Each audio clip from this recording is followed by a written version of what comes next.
ஒரு காட்டில் ஒரு ஆலமரம் இருந்தது. அதன் கிளையில் ஒரு வாத்துக் கூட்டம் தங்கியிருந்தது. அந்த ஆலமரத்தின் அடியில் புதிதாக ஒரு கொடி முளைத்தது. அந்த கொடி லேசாக படரத் தொடங்கியது.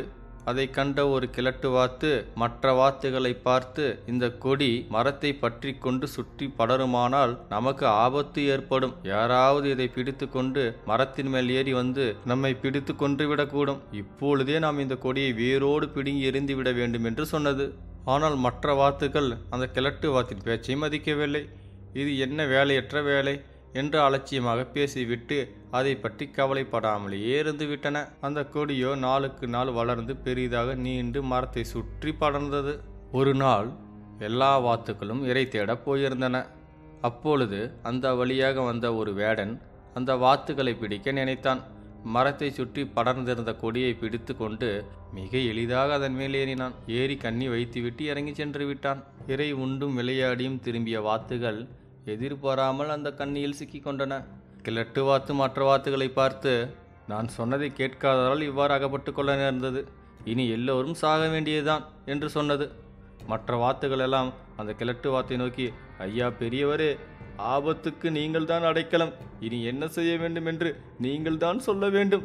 எப்படியாவது உயிர் தப்பினால் போதும் என்று கதறின. அறிவும் நல்லெண்ணமும் கொண்ட அந்த கிழட்டு வாத்துக்கு தன் இனத்தினர் அழிந்து போகக்கூடாது என்று தோன்றியது. அத்தோடு மற்ற வாத்துகளை பார்க்க இரக்கமாகவும் இருந்தது. சரி, நான் சொல்வதை கேளுங்கள். வேடன் வரும்போது எல்லாரும் செத்த பிண மாதிரி சாய்ந்து விடுங்கள். செத்த வாத்துகள் தானே என்று அவன் எச்சரிக்கையற்று இருக்கும்போது நாம் தப்பிவிடலாம் என்று வழி கூறியது. விடிகாலையில் வேடன் வந்தான். வேடன் தலையை சிறிது தொலைவில் கண்டதுமே எல்லா வாத்துக்களும் செத்தது போல் சாய்ந்து விட்டன. மரத்தின் மேல் ஏறி பார்த்த வேடன் உண்மையில் அவை இறந்து போய்விட்டன என்று எண்ணினான். உயிருள்ள வாத்துக்களாய் இருந்தால் அவன் அவை ஒவ்வொன்றின் கால்களையும் கயிற்றால் கட்டி போட்டிருப்பான். ஆனால் அவை செத்த வாத்துகள் தானே என்று கால்களை கட்டாமலே கண்ணியிலிருந்து எடுத்து தரையில் போட்டான். ஒவ்வொன்றும் மரத்தின் மேலே இருந்து தரையில் வீழ்ந்ததும் அவை வலியை பொறுத்து கொண்டு செத்த மாதிரியே கிடந்தன. எல்லா வாத்துகளையும் அவன் கண்ணியிலிருந்து எடுத்து கீழே போட்டு முடித்தவுடன் கீழே இறங்கினான்.